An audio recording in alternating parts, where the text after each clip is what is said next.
What if the rising price of oil, the shaking of markets, and wars over resources were never just political events? What if the Bible warned us thousands of years ago that earthly resources would become weapons? In the last days, stay with me, because Revelation speaks of famine, Ezekiel speaks of invasion, James speaks of hoarded wealth, and Jesus warned of wars and rumors of wars. But what does God really say about earthly resources like oil?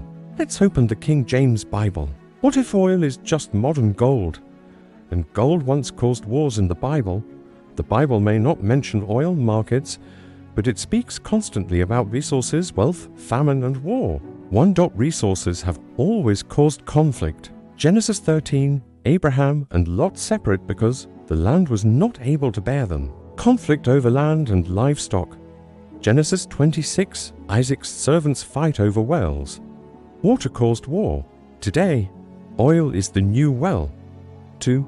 War and economic shock. Jesus said in Matthew 24 6-7 KJV, "And ye shall hear of wars and rumors of wars, for nation shall rise against nation, then immediately. And there shall be famines. War gives, famine gives." Economic collapse. Modern oil disruptions often lead to inflation, food shortages, economic instability. The Bible pattern is clear. Did God ever allow famine to control nations? Genesis 41. Joseph in Egypt. God allowed famine. Why? To reposition nations. Oil today fuels food production, transportation, electricity. If oil stops, food chains collapse. In Revelation 6-5-6, a measure of wheat for a penny. Food inflation during global turmoil. This mirrors what happens when energy resources are disrupted. Could earthly resources become tools of judgment? Deuteronomy 28 gives blessings and curses. Verse 23, "Thy heaven that is over thy head shall be brass, drought, scarcity." God controls resources. Psalm 24-1, "The earth is the Lord's and the fullness thereof." Oil belongs to God. Nations may fight over it, but it was never theirs. Why does Revelation connect war, famine, and economic control? Revelation 6, the four horsemen.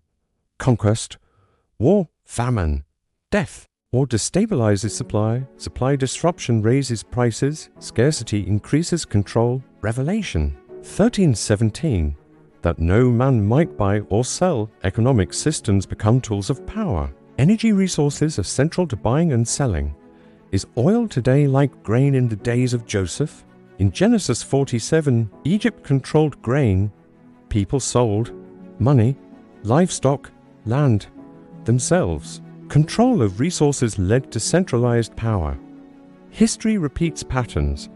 Oil-producing nations hold leverage over global economies. Biblically, centralization often precedes global control.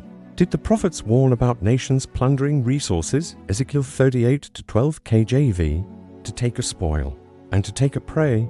Wars motivated by spoil throughout Scripture. Babylon plundered Jerusalem. Assyria looted nations.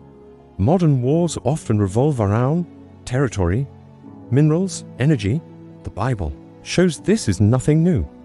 Can wealth blind nations spiritually? 1 Timothy 6:10, "For the love of money is the root of all evil." James 5-1-3, "Your riches are corrupted."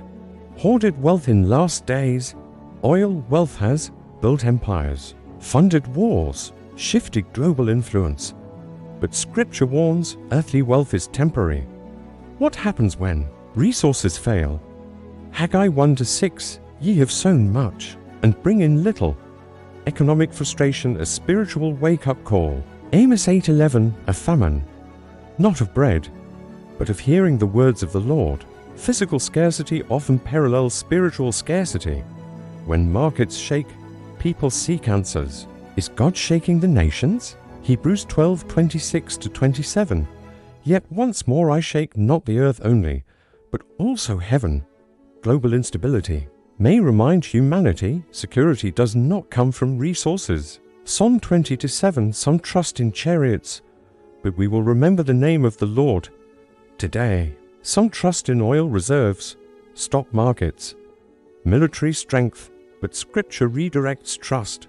How should Christians respond when markets panic, Luke 21:28, when these things begin to come to pass, lift up your heads, not fear. Faith. Acts 2, early believers shared resources. Biblical response to instability, generosity, prayer. Watchfulness, readiness. What if oil crises, wars, and economic shaking are not the end? What if they are birth pains? Romans 8:22. The whole creation groaneth, earthly systems groan, resources strain, nations fight. But Revelation 21 promises a new heaven and new earth, no scarcity, no war, no economic collapse.